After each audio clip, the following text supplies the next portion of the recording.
Oh my god, ইমান ভাল হ'ব বুলি এক্সপেক্ট কৰা নাছিলোঁ। একদম কৰকৰীয়া বজাৰতকৈ ভাল। এইটো শুনিছেনে? স্বাগতম জনাইছোঁ মোৰ আন্টি ব্লগলৈ। মই আজি বনাব লৈছোঁ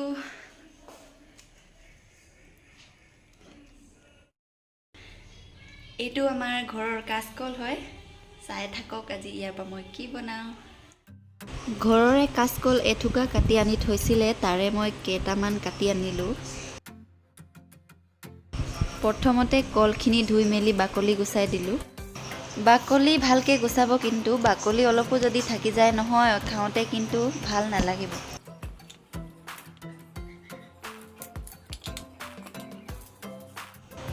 আৰু ইয়াত মই 6টা কলৰ বাকলি গুচাইছোঁ।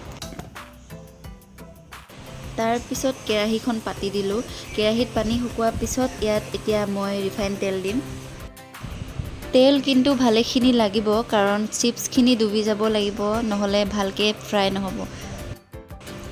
থাকি যোৱা তেলখিনি পিছতো ইউজ কৰিব পাৰে, ঠাণ্ডা কৰি পেলাই বটলত ভৰাই থৈ দিব লাগে। আৰু এইটো ষ্টেপটো হৈছে গোটেই চিপছত টেষ্ট দিয়াটো। ইয়াত মই লৈছোঁ পানী একাপ আৰু নিমখ এচামুচ, আৰু এইখিনি ভালকৈ মিলাই দিব লাগে।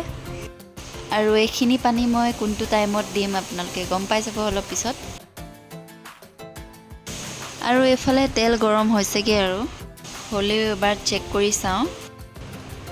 অকণমান এটুকুৰা কল দি চাওঁ, যদি কলটো ওপৰত উপঙি আহে তেন্তে তেল ভালকৈ পকি গ'ল।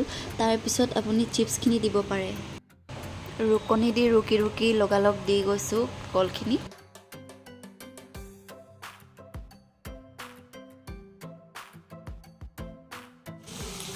এতিয়া এইখিনি 30 ছেকেণ্ডমান সিজিবলৈ দিম। তাৰপিছত এতিয়া দিছোঁ নিমখ পানীখিনি। নিমখ পানী দিওঁতে সাৱধানেৰে দিব, অলপো যদি কম বেছি হয় টেষ্টটো অকণমান খেলি মেলি হ'ব। নিমখ পানী দিয়াৰ পিছত লৰাই থাকিব লাহে লাহে। আৰু এটা কথা ধ্যান ৰাখিব, চিপছত যে ফেন ওলাই আছে সেইটো যেতিয়ালৈকে ওলাই থাকে তেতিয়ালৈকে চিপছখিনি নিসিজে কিন্তু। এতিয়া চিপছখিনি সিজাৰ পিছত উলিয়াই দিম গোটেইখিনি।